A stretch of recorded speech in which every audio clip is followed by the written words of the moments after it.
ব্যাংকে, পোস্ট অফিসে অথবা বীমা প্রতিষ্ঠানে যে টাকা পয়সাগুলো সঞ্চয় করা হয়, অনেকে সঞ্চয়ী হিসাব খোলেন, অনেকে ফিক্সড ডিপোজিট আকারে ১ বছর, ৬ মাস, ৩ বছর অর্থাৎ মেয়াদি আমানত রাখেন। অনেকে সঞ্চয়পত্র নামে প্রতিরক্ষা সঞ্চয়পত্র, বাংলাদেশ সঞ্চয়পত্র, আরও বিভিন্ন নামে সঞ্চয়পত্র, ওটাও সঞ্চয়ের একটা মাধ্যম। এভাবে আমরা এই প্রতিষ্ঠানগুলোতে টাকা পয়সা জমা রাখি, সঞ্চয় করি। এখন এগুলো থেকে যে আমরা অতিরিক্ত পাওনাটা পাচ্ছি, এটা আমাদের জন্য কতটুকুন বৈধ অথবা অবৈধ, হালাল অথবা হারাম। প্রথমে আসুন, কনভেনশনাল সিস্টেমে যে জমাগুলো রাখা হয় সেখানে একটি বিশেষ শব্দ যুক্ত আছে, সেটা হলো ইন্টারেস্ট বা সুদ। আর ইসলামিক সিস্টেমে এই প্রতিষ্ঠানগুলোতে যা জমা রাখা হয় সেগুলোকে সুদ বা ইন্টারেস্ট হিসেবে চিহ্নিত করা হয় না। ওখানে বলা হয় PLS, অর্থাৎ প্রফিট লস শেয়ারিং এ সিস্টেম।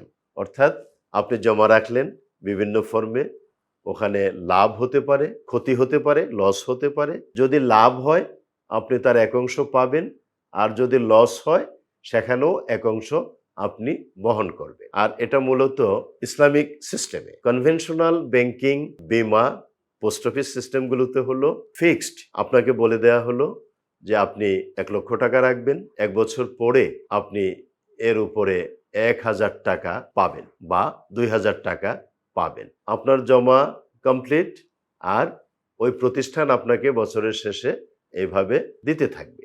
এটাকে আপনি লাভ বলেন, ইন্টারেস্ট বলেন, সুদ বলেন, এটা যেহেতু ফিক্সড, নির্ধারিত, যেখানে জমা রাখলেন তারা ওই টাকা দিয়ে কি করলো ওই জবাবদিহিতা নাই।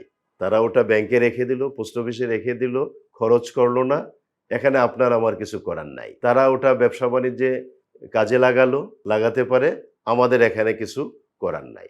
লাভ হোক আর লস হোক, তারা বছর শেষে আপনাকে লাভটা ঠিকই দেবে। এটা হলো সুদ, ইন্টারেস্ট। এবং এইভাবে সঞ্চয়কৃত সঞ্চয়পত্র হোক অথবা ফিক্সড ডিপোজিট হোক, মেয়াদি আমানত হোক, সবগুলোই ইন্টারেস্ট, এবং ইন্টারেস্ট হিসেবে এটা হারাম, অবৈধ।